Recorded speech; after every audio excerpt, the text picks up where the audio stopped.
Então, bom dia a todos, graça e paz.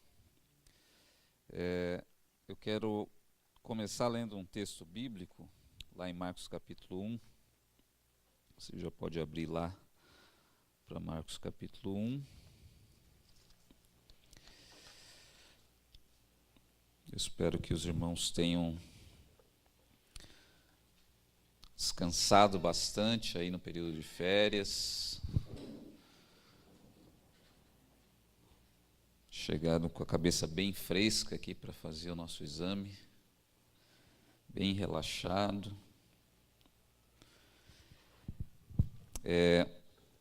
Hoje, como eu já tinha dito para alguns, coloquei no grupo lá também, a gente quer encerrar então, seria o último dia do nosso curso de formação. E eu queria só fazer algumas considerações finais do curso, né? Na nossa última aula, como eu já tinha dito para vocês, não teve tempo da gente fazer essas considerações finais, a gente simplesmente viu o conteúdo ali das últimas aulas.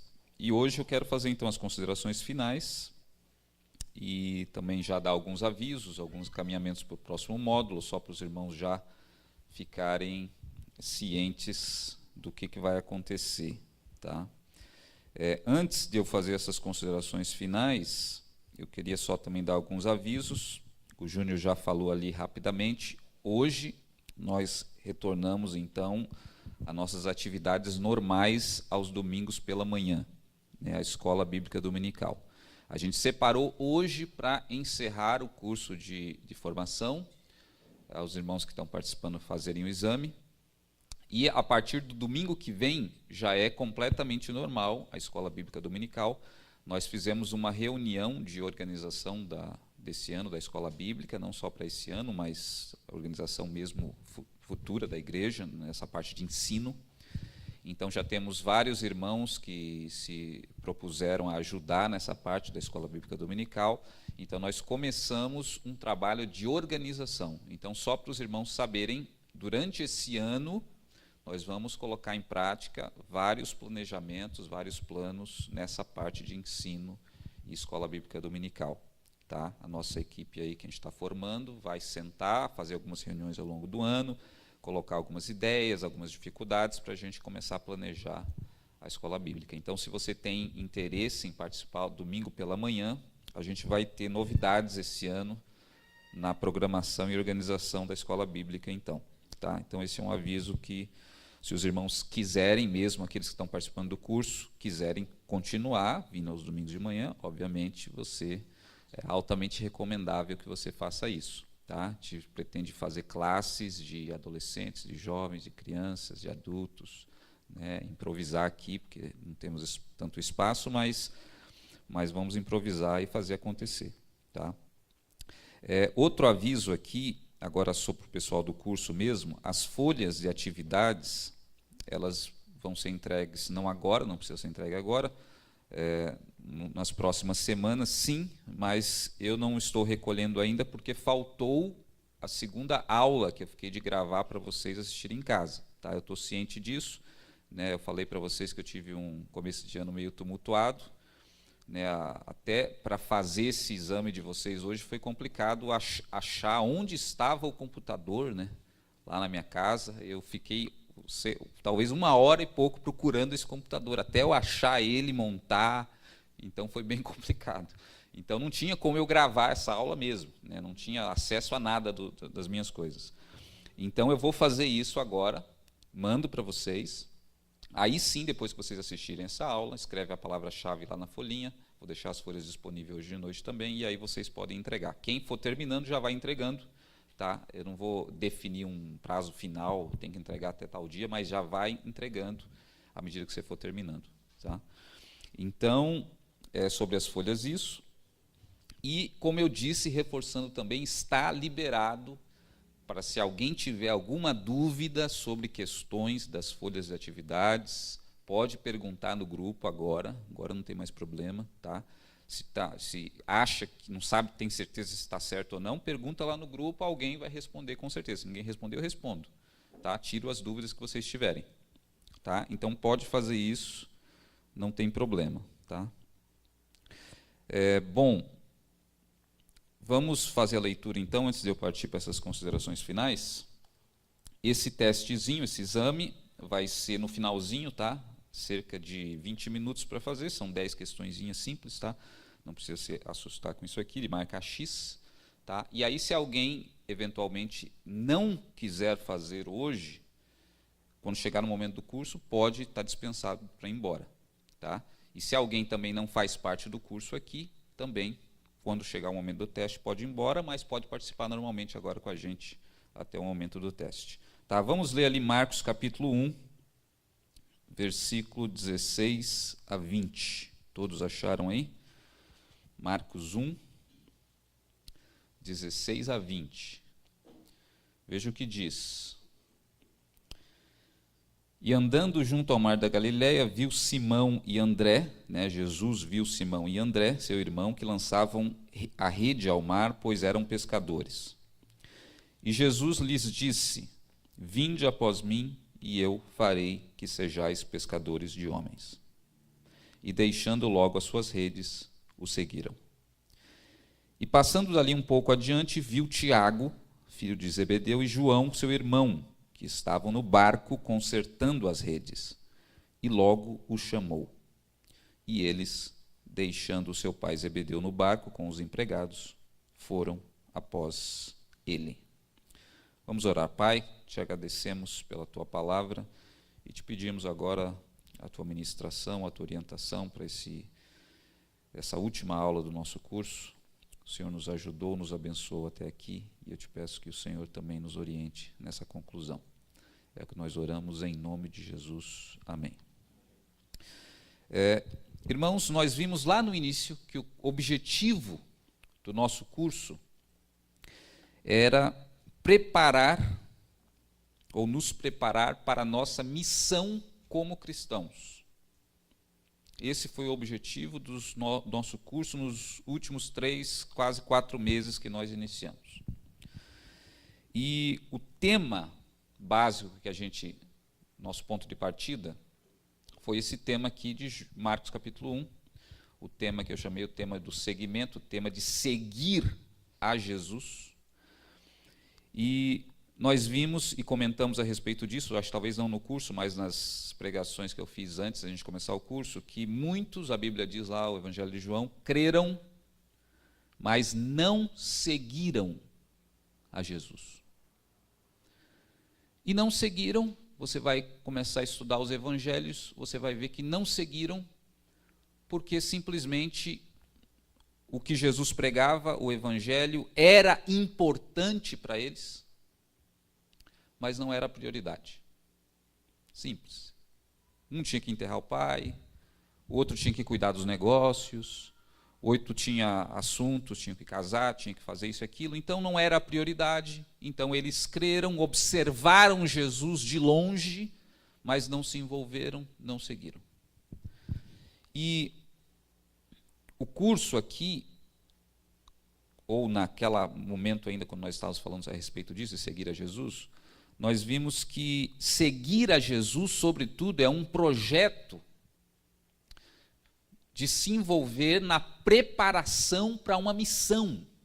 Era isso que Jesus estava fazendo quando chamou lá Pedro, Simão, o irmão dele, João, Tiago. Vinde após mim, que eu vos farei pescadores de homens. Ou seja, Jesus estava chamando para prepará-los para uma determinada missão. Então, seguir a Jesus nada mais era do que aceitar esse chamado de se preparar para aquela missão que Jesus queria que eles se envolvessem. E é por isso que muitos não seguiram. Muitos não estavam querendo dar ou não tinham interesse em priorizar isso nas suas vidas. Olha, eu quero ser salvo do inferno, isso para mim basta, mas deixa eu aqui no meu canto, deixa eu levando a minha vida, deixa eu com a minha família, deixa eu com o meu trabalho. Se envolver numa missão, já tem que renunciar a muita coisa que eu não estou disposto a fazer. Então, o início do nosso curso, na verdade, antes de iniciar o nosso curso, eu trouxe esses sermões, essas pregações, onde a gente falou a respeito disso. E por isso que o curso foi idealizado para oportunizar aquelas pessoas que queriam se envolver na missão. Às vezes, a pessoa não quer priorizar a missão, não quer seguir a Jesus no sentido como os apóstolos seguiram ali, vou me envolver na missão, vou dedicar minha vida a Deus, ao reino de Deus, etc. A pessoa não quer. Era aqueles que creram, mas não seguiram. Só que às vezes a pessoa quer, mas não encontra um ambiente para que ela possa fazer isso. Não encontra um ambiente porque não tem uma estrutura, não tem alguém ou alguma igreja oferecendo uma estrutura para você se preparar, para você descobrir a sua missão, o seu papel no mundo, desenvolver os seus dons e colocar a sua vida a serviço de Deus, do reino de Deus. Então, a ideia desse curso foi exatamente construir uma estrutura para que aquelas pessoas que querem seguir a Jesus possam realmente se aplicar, começar a ser preparados, entrar num processo de preparação, descobrir o seu dom, desenvolver, entrar na missão. E aí, então, nós iniciamos esse curso, que dividimos em 3 módulos. Agora o Lucas pode trazer o quadro ali.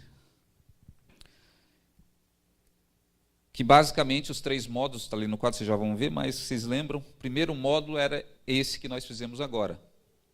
Uma preparação geral, um apanhado geral do que a Bíblia ensina, do que Jesus ensinou, que nós chamamos de os pressupostos, ou pressupostos da fé, né, ou os princípios, fundamentos, né, até inverti aqui o nome, né, que eu passei para vocês, era Fundamentos da Fé Cristã. Era esse módulo. O segundo módulo que nós vamos fazer agora, a partir de setembro, outubro e novembro desse ano. E agora eu vou procurar organizar melhor, considerando os feriados e tal, para não ficar aquele atropelo que houve nesse último módulo. Vai ser a ética cristã. E o terceiro módulo, daí sim, só o ano que vem, que vai ser iniciação à missão. Então, é um programa para você que quer realmente desenvolver,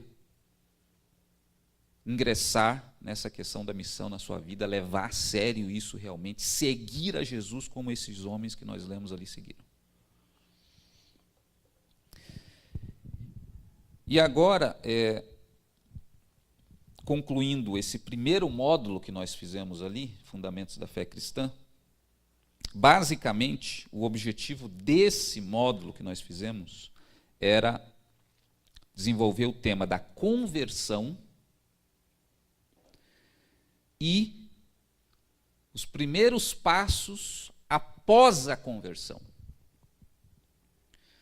Porque é óbvio, se isso não ficar claro, isso é o fundamento. Tudo começa quando nos convertemos a Deus verdadeiramente. Aí inicia o segmento, aí inicia o seguir a Jesus, aí inicia o envolver-se na missão. Então, isso tem que estar absolutamente certo para todos nós. O que é a conversão verdadeiramente? O que é se converter a Deus verdadeiramente?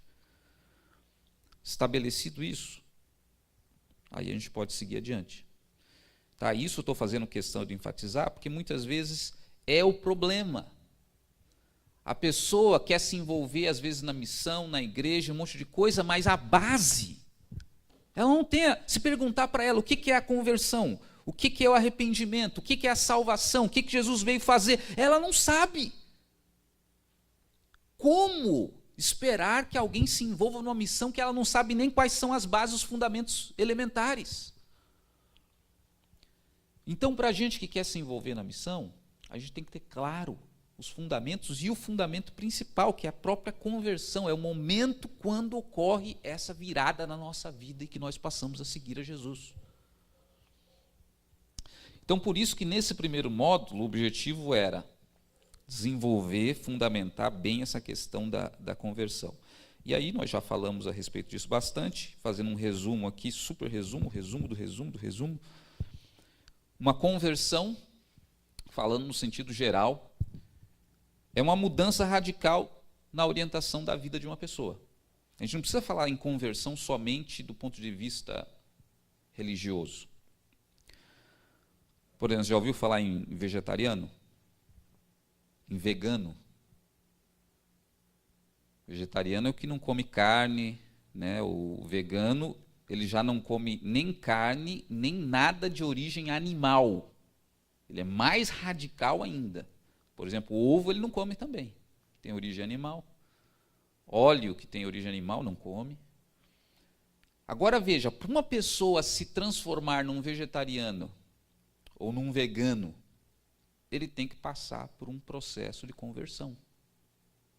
Ele tem que se converter àquilo, porque é uma mudança radical na orientação da vida dele, que vai ter impacto em muitos momentos, até impactos sociais, né? Porque, por exemplo, sai para ir para a pizzaria com os amigos, aí o cara é vegano, como é que ele vai fazer? Ele vai ficar só assistindo? Eu tive um amigo vegetariano, na época que nem era moda isso ainda, né? Bastante tempo atrás, a gente era adolescente ainda, ele era vegetariano. E eu me lembro que o maior problema era quando os amigos iam sair e tal. O que ele fazia? Ele levava a marmita dele. Mas era assim, mais ou menos isso. Ele levava lá maçã, umas frutas para comer na pizzaria. Então, veja, conversão é simplesmente uma mudança radical de orientação da vida, mas a conversão mais fundamental que nós podemos imaginar na nossa vida é essa conversão à fé cristã, porque, como nós vimos ao longo do curso, o que é essa mudança radical? É você, a sua vontade, deixar de ser o centro da sua vida.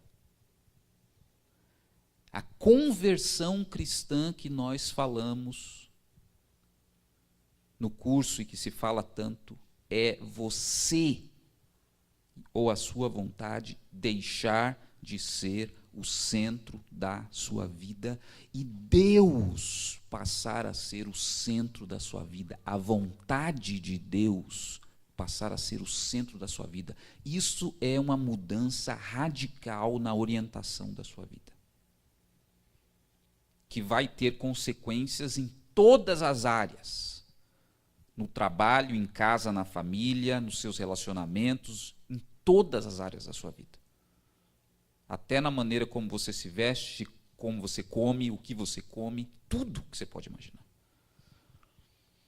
Então isso é a conversão e, de certa maneira, o nosso objetivo ao longo de todo esse curso era estabelecer claramente isso. E essa conversão é a primeira maior renúncia que alguém tem que fazer para seguir a Jesus. Quando eu fiz esses sermões a respeito desse tema de seguir a Jesus, eu tinha dito que muitos não seguiram porque essa renúncia, essa conversão exigia uma renúncia. No texto que nós acabamos de ler, você percebeu a renúncia? Quando Jesus chamou, o que eles fizeram, diz o texto? Largaram o quê? As suas redes. Eles eram pescadores. Largar a rede quer dizer, eles deixaram de priorizar o seu trabalho para seguir a Jesus.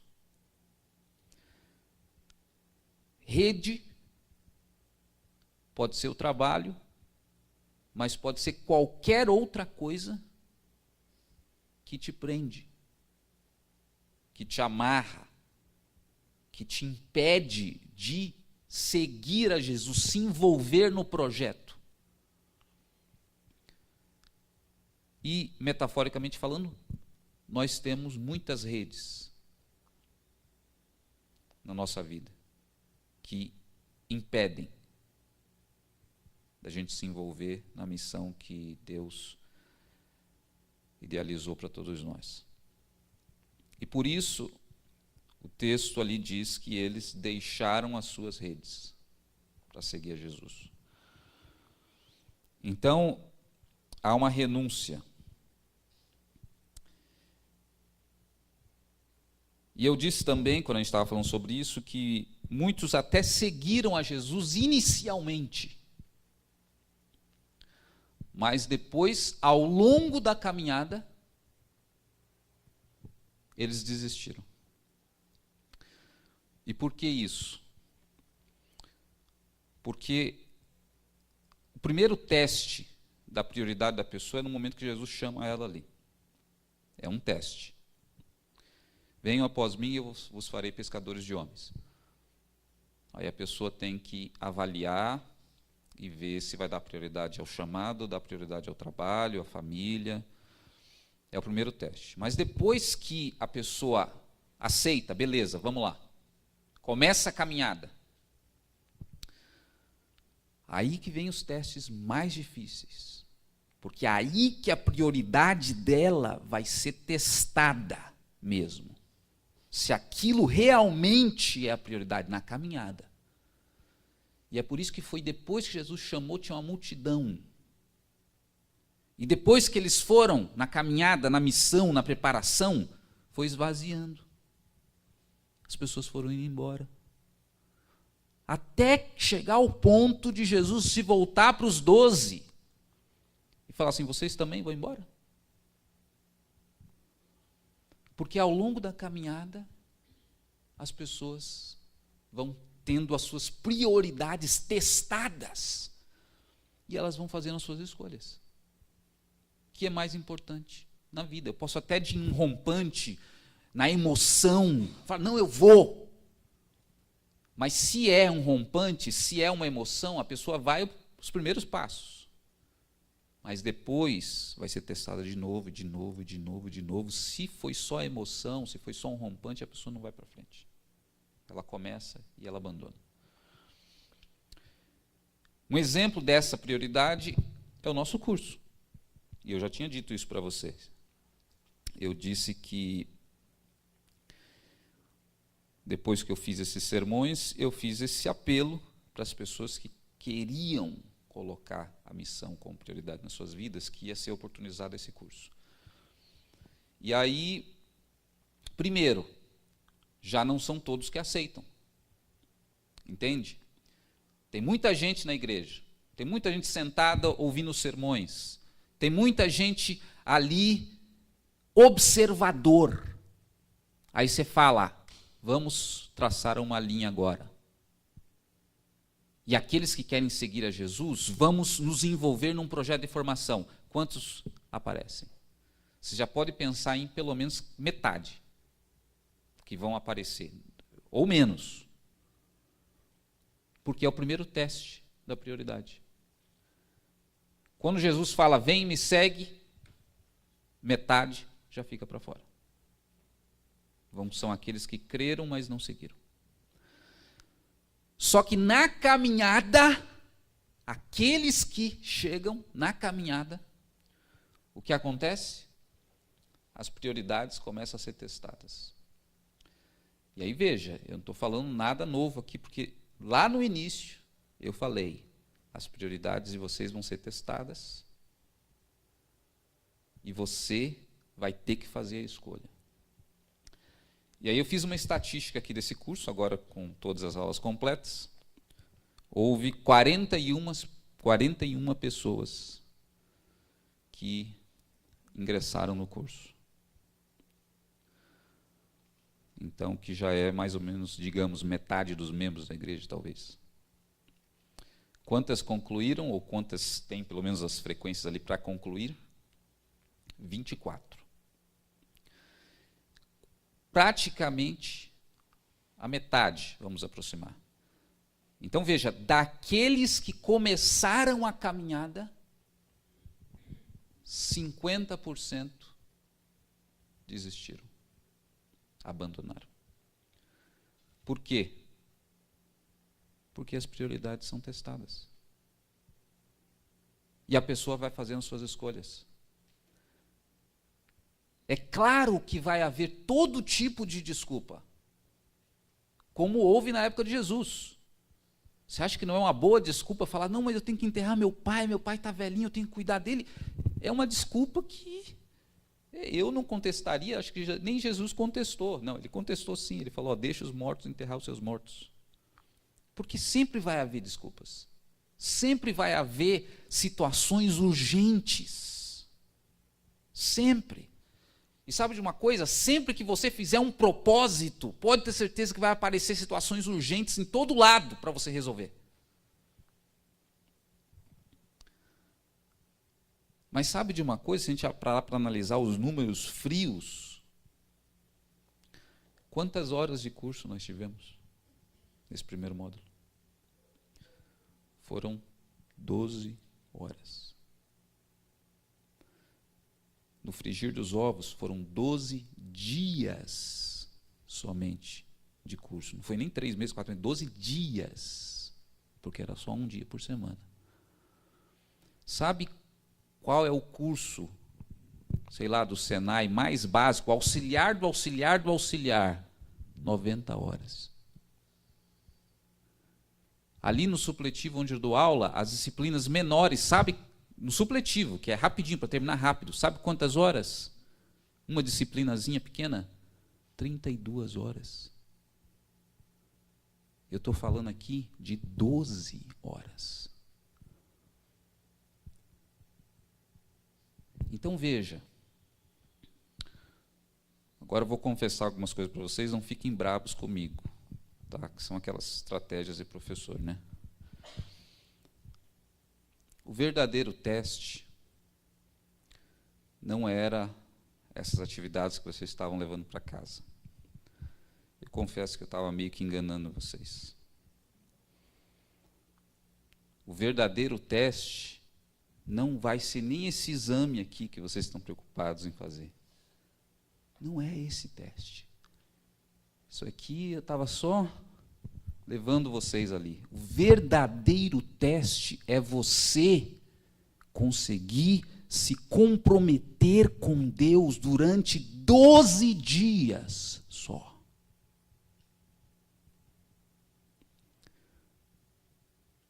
E 50% aproximadamente não conseguiram.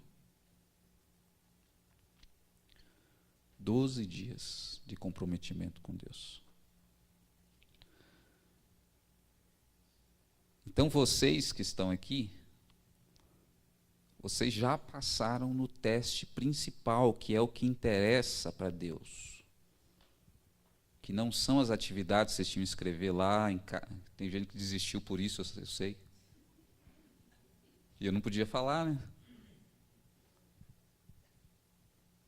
Não é esse teste que vocês vão fazer aí, não sei quantos. Esse teste aqui é mais para vocês se avaliarem do que para eu avaliar vocês. O verdadeiro teste era você se comprometer ou conseguir, por 12 mínimos dias, fazer um propósito com Deus e falar, eu vou lá, eu vou fazer porque eu quero me comprometer com a missão. E muitos não conseguiram.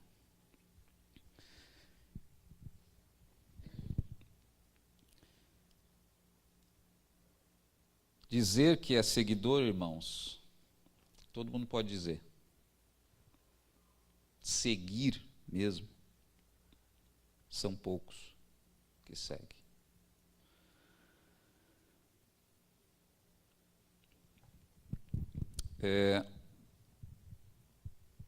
Então vocês são aqueles que, para mim, conseguiram deixar as redes.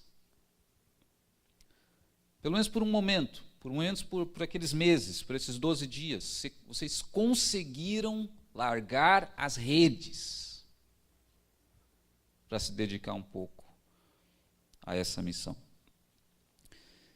E eu acho que esse é um passo já muito importante nesse propósito que Deus tem, de nos direcionar a uma missão que nós temos nessa vida. Jesus sempre trabalhava com esses pequenos passos. Vem e me segue. Tá, mas fazer o que não? Esquece. O primeiro passo é só seguir. Aí eles seguiam. E aí ele ia mostrando. Esse primeiro passo, eu creio que vocês deram agora, vocês que estão concluindo o curso. E agora, né, eu digo mais à frente, vem o segundo passo, que é a caminhada mesmo, que é a prática, que é o segundo módulo que a gente vai falar aqui. Ética cristã ali não é teórico, lembra que eu falei dessas questões teóricas, e não, o primeiro módulo vai ser mais teórico e tal, mas depois entra no discipulado propriamente dito, que eu nem considero isso que a gente fez aqui discipulado. Isso aqui é um pré-discipulado. O discipulado começa na prática. É na caminhada. Vocês deram o primeiro passo, que foi largar as redes e seguir. Agora, o segundo módulo, a partir de setembro, a gente começa a caminhada. É o segundo passo. E eu adianto que desses que avançaram no primeiro passo, 50% no segundo e terceiro módulo, mais 50% vão desistir.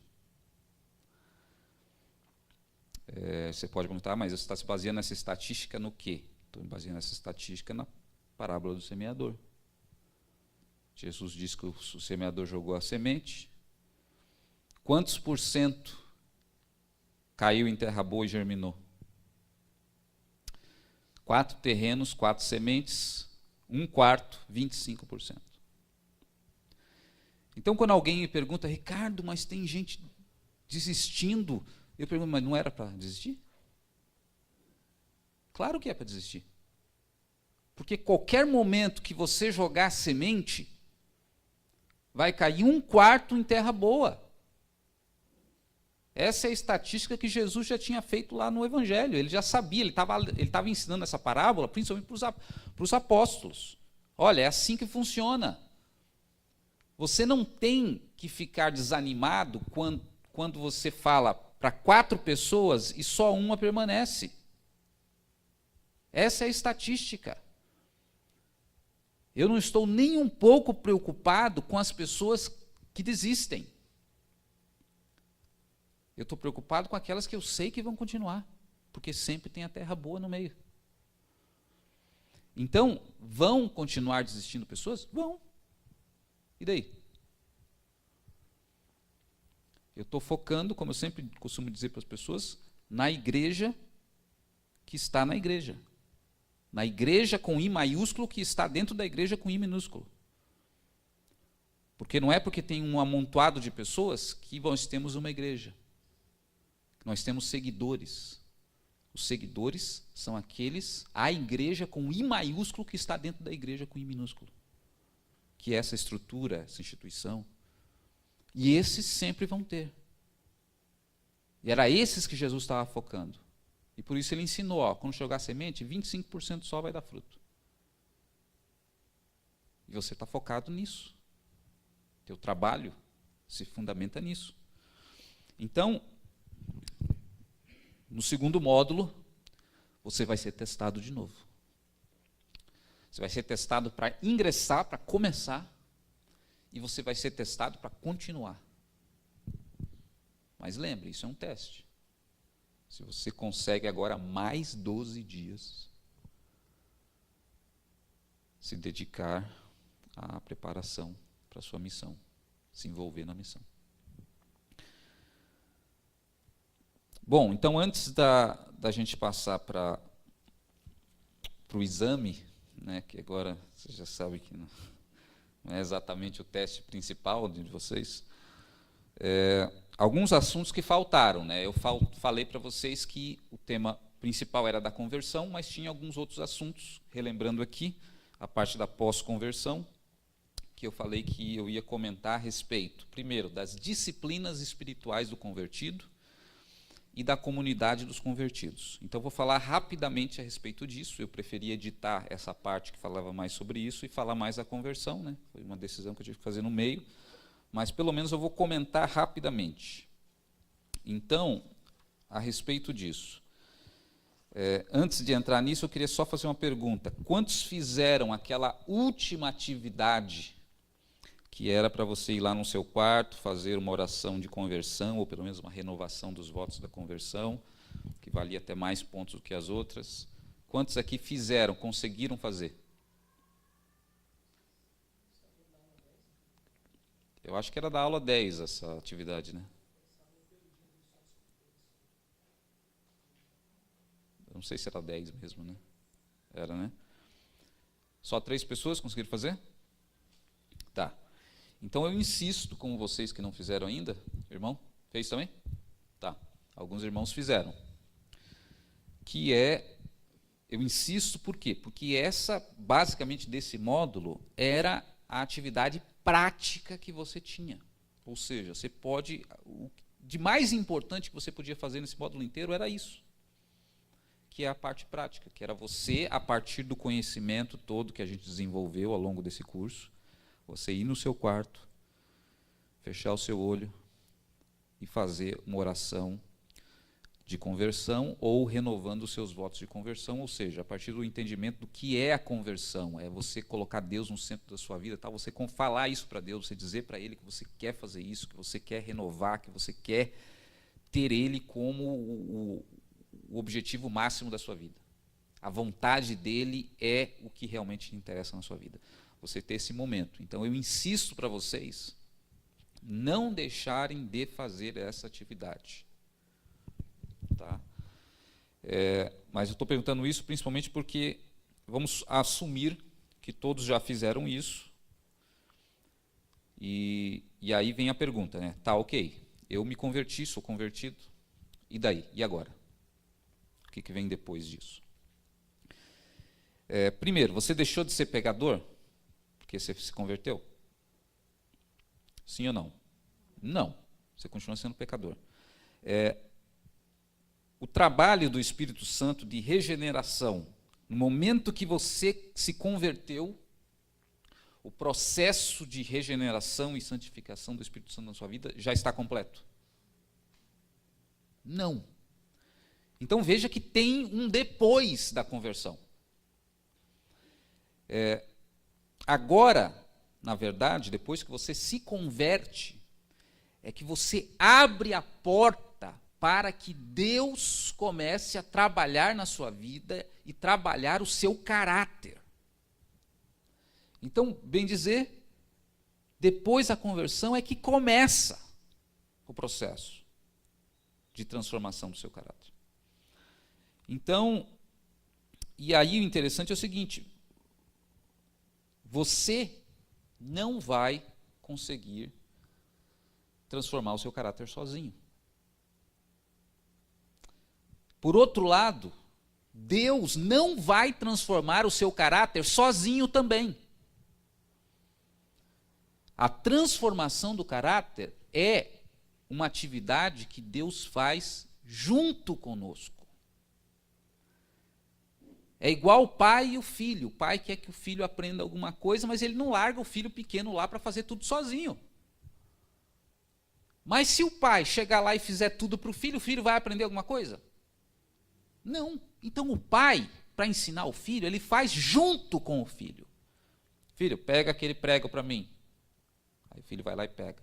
Ó, o pai vai pregar aqui, tal, segura o martelo aqui. Deus faz conosco esse processo de transformação do caráter junto conosco. Existe uma parte que nós precisamos fazer. E a partir do momento em que nós nos esforçamos para que o nosso caráter seja transformado, Ele age e faz acontecer. Então são 2 erros comuns, muitas vezes que aparecem por aí. Achar que nós conseguimos. Mentira. Outro erro é achar que nós não fazemos nada, é tudo Deus. Mentira também. Deus faz junto conosco. E o principal, Ele criou todas as condições, todo o plano que nós vimos, Deus vindo ao mundo, morrendo, etc., ensinando o amor, criando a estrutura para que nós possamos ter o nosso caráter desenvolvido com a ajuda dEle. Então, depois da conversão, começa esse trabalho no seu caráter de transformação, em parceria com Deus. E como basicamente isso acontece? De 2 formas básicas. Primeiro, através das disciplinas espirituais. O que são as disciplinas espirituais? Tem várias delas, são chamadas assim desde lá dos primeiros séculos. Algumas delas que eu vou citar aqui, porque a gente não vai ter tempo de desenvolver. Oração, meditação, jejum, adoração, por exemplo, para citar as mais conhecidas. E veja aqui que, às vezes, a gente perde de vista esse caráter desses elementos que eu citei, o caráter de disciplinas. Ou seja, hábitos, exercícios. Por exemplo, quem usa a oração só para pedir coisas, ou mesmo só para agradecer, não está percebendo o caráter da oração de disciplina espiritual, que é também desenvolver o seu caráter. Então, os cristãos antigos, do primeiro século, segundo, terceiro século, eles faziam essas disciplinas porque eles entendiam que essas disciplinas estavam trabalhando o caráter deles também. Eles oravam não só para pedir coisas para Deus ou só para agradecer, eles oravam porque naquele momento em que eles estavam orando, eles estavam entrando em contato com Deus, e nesse contato, o caráter deles estava sendo transformado também. E assim eles pensavam também da meditação, por exemplo, o devocional. A pessoa fala assim: fazer meu devocional, eu oro, falo com Deus, abro minha Bíblia, Deus fala comigo. Acabou, é isso, qual é a função? Eles não entendiam assim. Eles entendiam o seguinte: quando eu vou meditar na palavra de Deus, isso tem que se transformar num hábito, numa disciplina na minha vida, porque essa disciplina vai começar a moldar o meu caráter. Então é igual um exercício físico. Vamos dizer que do dia para a noite eu me converto num grande desportista. É uma conversão. Para você, exercício também é uma questão de conversão. Você consegue se converter àquilo, você tem uma série de hábitos, impacta a sua vida. Só que daí, você se converte num alguém que pratica atividade física, esportes, etc. E aí não precisa fazer mais nada. Aí que você vai começar a desenvolver aquelas disciplinas que vão trabalhar a sua musculatura, a sua parte cardiovascular, a circulação sanguínea, e cada vez que você continua trabalhando isso, isso vai fazendo cada vez mais efeitos no seu corpo. Então, as disciplinas espirituais é a mesma coisa, você se converteu, e agora? Agora você vai começar a desenvolver certas disciplinas que Deus deixou orientado para todos nós, porque é através dessas disciplinas que o seu caráter vai começar a ser alterado, mudado. Por que então que tem tanto crente que não sai do mesmo lugar, 20, 30 anos de crente? Porque ele se converteu e não faz disciplina nenhuma. Ora uma vez por semana, quando ora é 2 minutos, antes de dormir, 2 minutos, quando acorda, 2 minutos. É isso a vida de disciplinas espirituais dele. E é 20 anos fazendo isso. É a mesma coisa que o cara se converteu à atividade física. E agora, o que ele vai fazer? Bom, eu vou acordar de manhã e eu vou fazer 5 pó de chinelo. É pó de chinelo ou pé de chinelo que chama? Não sei, né? Fazer 5. 1, 2, 3, 4, 5. Acabou. E à noite, antes de dormir, eu vou fazer 5 também. 1, 2, 3, 4, 5. Acabou. Pronto. Essas são minhas disciplinas, agora me converti e é isso.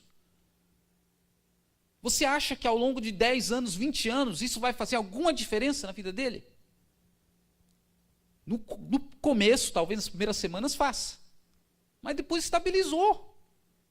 Ele não vai continuar evoluindo, porque as disciplinas de exercício físico dele pararam ali. Então, as disciplinas, os exercícios espirituais, que são isso aqui, São exercícios que fazem com que o nosso caráter seja gradativamente transformado pelo nosso esforço e pela ação de Deus a partir do nosso esforço. Porque enquanto você ficar de braço cruzado, Deus vai ficar de braço cruzado. Porque Ele espera o seu movimento. Aí você vai tentar erguer a cadeira, você não consegue, Ele vai lá e te ajuda. Mas enquanto a gente não desenvolver as disciplinas, vai ficar tudo exatamente igual. E aí nós temos tantas igrejas com as pessoas de 30 anos de crente, mas totalmente carnais, não consegue se relacionar, não consegue exercitar os dons espirituais, não consegue desenvolver na missão. Por quê? Porque Deus deixou essas disciplinas para você fortalecendo o seu espírito, mas a gente não exercita. Quais são elas? Oração, a básica. Meditação.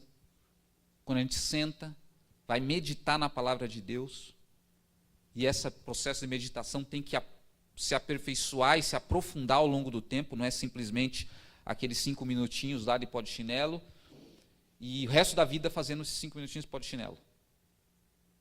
Tem que evoluir, tem que aperfeiçoar. As disciplinas vão se aperfeiçoando. Jejum é uma outra disciplina que era muito usada nos tempos de Jesus. Adoração também é uma disciplina espiritual. Adoração tem um papel também de disciplina. Quando você está adorando a Deus, alguma coisa acontece que também começa a transformar o seu caráter, e por isso que se torna uma disciplina que você exercita semanalmente ou diariamente também. Então eu sei que tem muitos irmãos que quando chega na hora do louvor, torce o nariz, fica com a boca fechada, né? A minha natureza é mais ou menos essa, mas eu tento abrir a boca, mexer um pouquinho. Por quê? Porque eu sei que é uma disciplina isso, e quando eu estou fazendo isso, isso também está afetando, alterando o meu caráter, porque a adoração é a manifestação, a expressão desse seja feita a sua vontade. Você está declarando isso, mesmo que as palavras exatas não sejam essas. Você está dizendo que o objetivo da sua vida é a adoração de Deus, não é a sua própria adoração. É a glória de Deus, não a sua própria glória. Então é um exercício espiritual isso, que vai fazendo com que você fique mais dependente de Deus, mais submisso a Deus. Então, no nosso curso, era objetivo nosso também trabalhar as disciplinas espirituais do convertido. Como vocês viram, eu não estou trabalhando aqui, eu só estou citando, tá? Mas pelo menos para não ficar essa lacuna. Além de afetar o seu caráter, essas disciplinas espirituais, elas afetam a sua percepção espiritual. A sua percepção espiritual aumenta quando você começa a exercitar isso. E esse também é um ponto crítico, porque, como eu disse, o convertido, ele passa a orar, seja feita a sua vontade. O objetivo da vida dele é a vontade de Deus, não é mais a sua vontade. Só que aí o que acontece? A vontade geral de Deus que está expressa na Bíblia, ok, você pode até estudar, entender, o amor, etc. Só que existe a vontade de Deus do dia a dia. O que fazer com o seu filho adolescente? Como educar o seu filho nos dias de hoje? Como você se portar diante das situações difíceis lá do seu trabalho que testam os seus valores? E a gente não tem resposta imediata para essas coisas.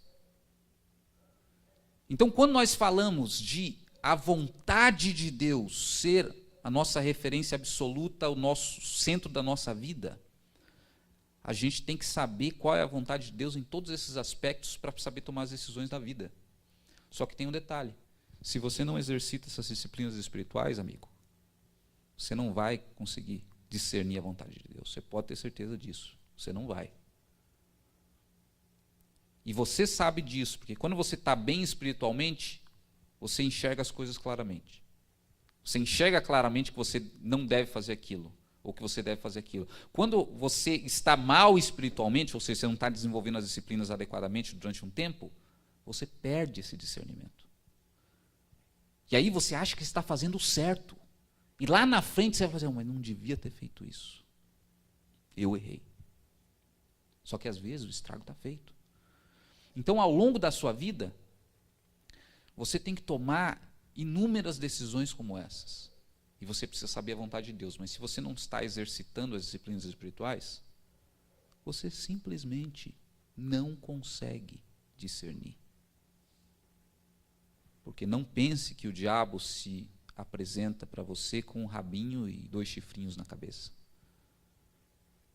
Não pense que as escolhas que você tem na sua vida, erradas, por exemplo, vão se apresentar como escolhas erradas. Elas vão se apresentar como escolhas que não, está tudo fazendo sentido. E você só percebe se você vem desenvolvendo as disciplinas espirituais. E aí você entende por que Jesus ficava 5 horas orando. Por que Jesus, depois de um dia longo de trabalho, ele subia no monte e ficava a noite inteira fazendo vigília? Porque ele sabia que se ele não estivesse exercitando as disciplinas, ele não teria o discernimento de Deus para discernir, inclusive, as tentações do diabo ao longo do caminho dele. Então, essas disciplinas espirituais, elas têm dois propósitos básicos. Primeiro, de desenvolver o seu caráter, tratar o seu caráter. Segundo, nos ajudar a discernir espiritualmente a vontade de Deus ao longo das situações diversas da vida.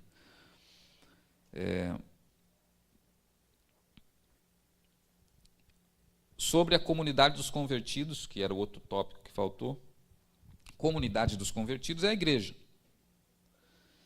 Quando você tem um grupo de pessoas que, de modo consensual, comum, voluntário, passam a fazer essa oração, seja feita a sua vontade, ou seja, estabelecem na sua vida que a vontade de Deus é o que tem de mais importante, renunciam à sua própria vontade como centro das suas vidas. Quando você tem um grupo de pessoas com esse mesmo propósito, quando você tem uma comunidade de convertidos, aí você tem uma igreja. Então, quando eu falei sobre essa questão da comunidade dos convertidos, né, que nós iríamos falar a respeito disso,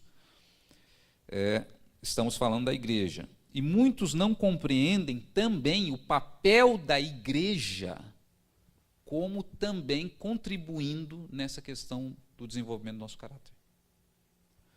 Como eu disse, a pessoa se converteu, e daí? Aí começa o trabalho de desenvolvimento do caráter. Como? De 2 formas. Primeiro, com as disciplinas espirituais, mas veja que as disciplinas são individuais. Né? Talvez com exceção da adoração, mas é uma disciplina individual. A outra maneira é na comunidade dos convertidos.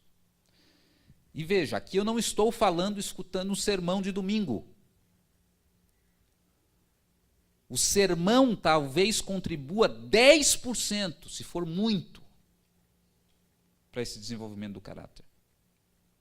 Quando eu falo desenvolvimento do caráter na comunidade dos convertidos, eu estou falando na inter-relação entre as pessoas.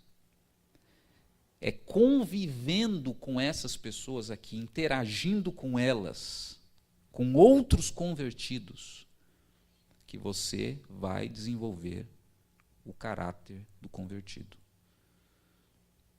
E é por isso que eu disse em outros momentos que a igreja, ela tem que ser entendida como uma escola do amor, ou talvez um centro de treinamento do amor, né? Um CTA, Centro de Treinamento do Amor. Por quê? Porque o amor se aprende somente na prática. Não adianta ler 1000 livros sobre o amor. É só na prática.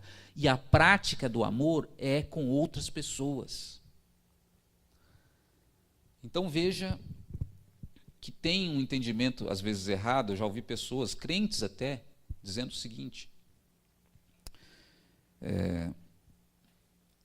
um dos papéis fundamentais da igreja é que ela é uma família para aquelas pessoas que muitas vezes não têm nenhuma família. Não tem pessoas que não têm família, não têm pai, não têm mãe, Imagine, é uma pessoa que está sozinha no mundo.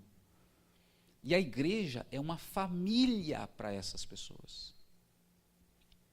E na nossa igreja, com certeza, tem pessoas aqui que a única família que tem é a igreja. Mas aí eu já vi crentes falando o seguinte: eu compreendo esse papel importante da igreja, mas, por exemplo, eu tenho uma família bem estruturada, graças a Deus, né? Tenho meus pais, tenho meus filhos, tenho meu marido, minha esposa. Então, não é uma necessidade tão grande para mim eu precisar dessa família da igreja. Então, por isso eu não sou tão assíduo, tão assídua. Você já ouviu alguém falando algo semelhante? Eu já ouvi várias pessoas, vários cristãos falando.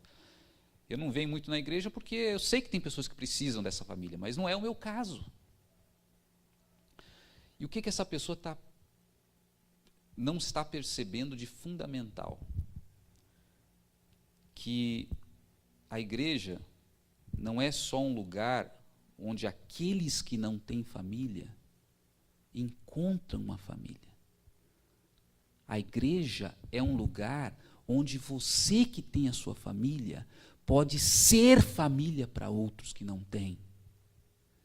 E quando a pessoa se nega a ser família, ou seja, participar da comunidade, para oferecer simplesmente ser família para outros que eventualmente não têm, ela não entendeu nada do que Jesus fez, do amor, do que representa o amor, porque a pessoa só está pensando naquilo que ela pode receber. Bom, a igreja é uma família para muitos, eu não preciso, então não preciso ir lá.